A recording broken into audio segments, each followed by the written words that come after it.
आज 25 जुलाई है और मिडिल ईस्ट की 5 बड़ी खबरों के साथ हाजिर हूं मैं अब्बास मेहदी। पहली खबर है, सऊदी अरब ने हूती मिलिशिया के ठिकानों पर बड़े हमले किए। हमलों के जवाब में हूती फाइटर्स ने सऊदी के जिजान और यनबू पर मिसाइलों से हमला किया है। दूसरी खबर है, वॉल स्ट्रीट जर्नल ने एक बड़ा दावा किया है कि जुलाई के महीने में बहरीन, कुवैत और यूएई ने छिपकर ईरान में बड़े हमले किए हैं। इस खबर को तफसील से जानेंगे।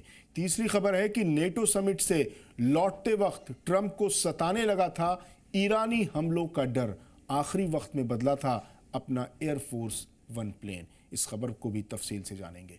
चौथी खबर में जानेंगे कि क्या अब अमेरिका में ट्रंप के खिलाफ माहौल और बड़ा होता जा रहा है, बिगड़ता जा रहा है। साबिक फॉरेन मिनिस्टर एंटनी ब्लिंकन ने कहा है कि ईरान के खिलाफ जंग में फंस गए हैं, बुरी तरह से फंस गए हैं ट्रंप। और पांचवी खबर, अब्बास अरागची बोले, ईरान अपनी ज़मीन की हिफाजत करने की पूरी सलाहियत रखता है, किसी भी धमकी से डरते नहीं है। अब जानते हैं ये सारी खबरें तफसील से।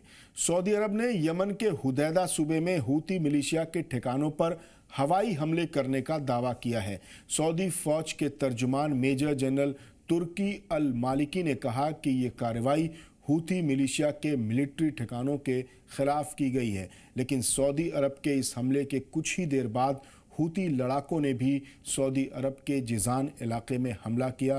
रिपोर्ट्स के मुताबिक जिजान में अरामको कंपनी की रिफाइनरी और इंडस्ट्रियल एरिया पर मिसाइलें दागी गईं। ईरानी मीडिया के मुताबिक इन हमलों के बाद जिजान इंडस्ट्रियल सिटी के कई हिस्सों में बिजली सप्लाई पूरी तरह से ठप हो गई। हूतियों ने सऊदी अरब के यनबू इलाके को भी निशाना बनाने का दावा किया है। हालांकि सऊदी सरकार की तरफ से इन हमलों में अब तक किसी नुकसान की तस्दीक नहीं की गई है।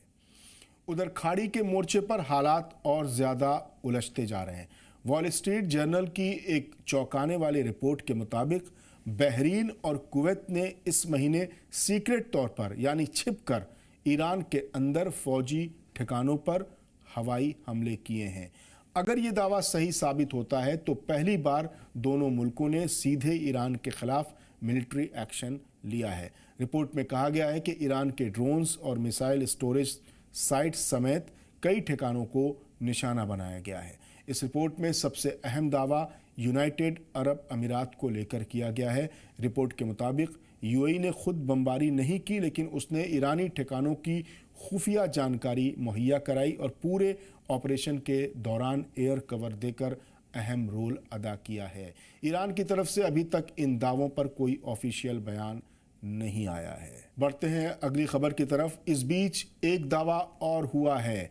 अमेरिकी अखबार की एक रिपोर्ट में दावा किया गया है कि ईरान और उसके साथी गुटों के खतरे की वजह से 7 जुलाई को नेटो शिखर सम्मेलन में हिस्सा लेने तुर्की आए डोनाल्ड ट्रंप को आखिरी वक्त में अपना प्लेन बदलना पड़ा था। रिपोर्ट्स के मुताबिक अमेरिकी खुफिया एजेंसियों ने सलाह दी थी कि तुर्की से रवाना होते वक्त कतर की तरफ से मिले नए एयरफोर्स वन के बजाय पुराने प्लेन का इस्तेमाल किया जाए। कहा गया कि नए प्लेन में कुछ ख़ास सिक्योरिटी लेयर पूरी तरह मौजूद नहीं है, इसलिए ट्रंप ने सलाह मानते हुए पुराने प्लेन के ज़रिए तुर्की से ब्रिटेन तक का सफ़र किया। इस दावे के बाद कतर की तरफ से दिए गए प्लेन की सिक्योरिटी इंतज़ामात पर भी सवाल उठने लगे हैं। बताया जा रहा है कि ट्रंप और उनका प्लेन दोनों खतरे की लिस्ट में थे। बढ़ते हैं अगली खबर की तरफ। इधर अमेरिका के साबिक फॉरेन मिनिस्टर एंटनी ब्लिंकन ने बड़ा दावा किया है, बड़ा बयान दिया है। उन्होंने कहा है कि प्रेसिडेंट डोनाल्ड ट्रंप ईरान के खिलाफ अमेरिका और इजराइल की मिलिट्री एक्शन के बाद पैदा हुए हालात में खुद बुरी तरह से उलझ गए हैं। ब्लिंकन का कहना है कि ट्रंप अब इस जंग से बाहर निकलने का रास्ता तलाश रहे हैं, लेकिन उन्हें कोई रास्ता नहीं मिल रहा है, जो हालात को और पेचीदा बना रहा है और हालात आसान होते नहीं दिख रहे हैं। एंटनी ब्लिंकन के मुताबिक ताकत के ज़रिए दबाव बनाने की पॉलिसी से हालात और पेचीदा हुए हैं और इसका असर पूरे मिडिल ईस्ट की सिक्योरिटी पर पड़ रहा है। اور آخری خبر ہے، ایران کے فورن منسٹر عباس اراغچی نے کرگزستان میں SCO کے فورن منسٹرز کی بیٹھک میں صاف کہا ہے کہ ایران کسی بھی طرح کی دھمکی سے ڈرنے والا نہیں ہے اور نہ ہی کسی دباؤ کے آگے جھکے گا۔ انہوں نے کہا کہ ایران اپنی زمین کی حفاظت کرنے کی پوری صلاحیت رکھتا ہے۔ اراغچی نے زور دے کر کہا کہ اگر ایران پر دباؤ یا حملہ کرنے کی کوشش کی گئی تو اس کا بھی جواب مضبوطی سے دیا جائے گا۔ انہوں نے یہ بھی کہا کہ تہران بات چیت کا راستہ بند نہیں کرنا چاہتا، لیکن بات چیت تبھی ہو سکتی ہے جب برابری، عزت اور آپسی بھروسے کا ماحول ہو۔ ان کے مطابق دھمکی اور سینکشن سے حل اب نہیں نکلے گا۔